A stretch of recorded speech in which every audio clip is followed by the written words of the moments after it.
Okay, so this is where we first started with our street planters. This was a notorious black spot for illegal dumping. Black sacks left here, piles and piles of them. So this is where we first come up with the idea. We put some in here hoping that it would help alleviate the black spot dumping, and it has. For the last couple of years there's been no dumping here, thankfully. It worked. So once we knew this worked, we then brought it to other spots in the area.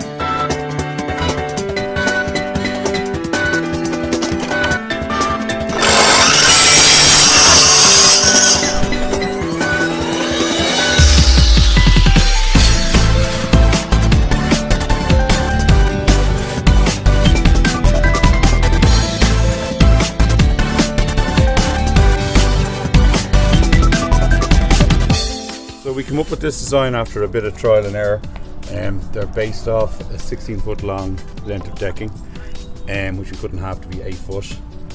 And we tried different variations of width and height.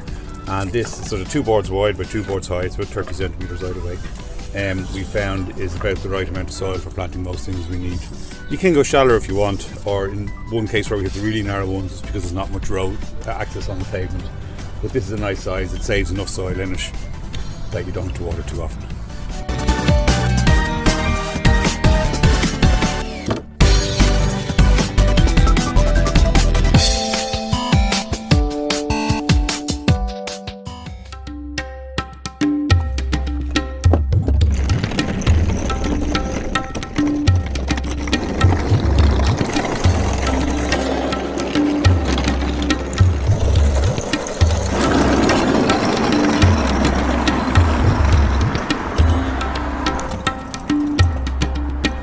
So one of the really important things to remember when you're doing the planters, especially bigger ones, is you can't just put compost in it. A lot of people you'll see just to get this peat moss stuff and they put it in and all of a sudden they're in trouble. There's much more nutrients in topsoil, so you need to actually get topsoil from somewhere.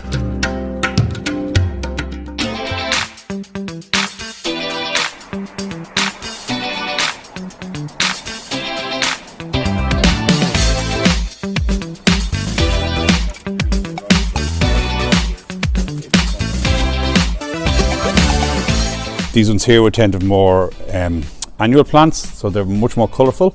They're cheap to put in, they're instant colour because you buy them already in flower, but we tend to put sometimes more of a mix.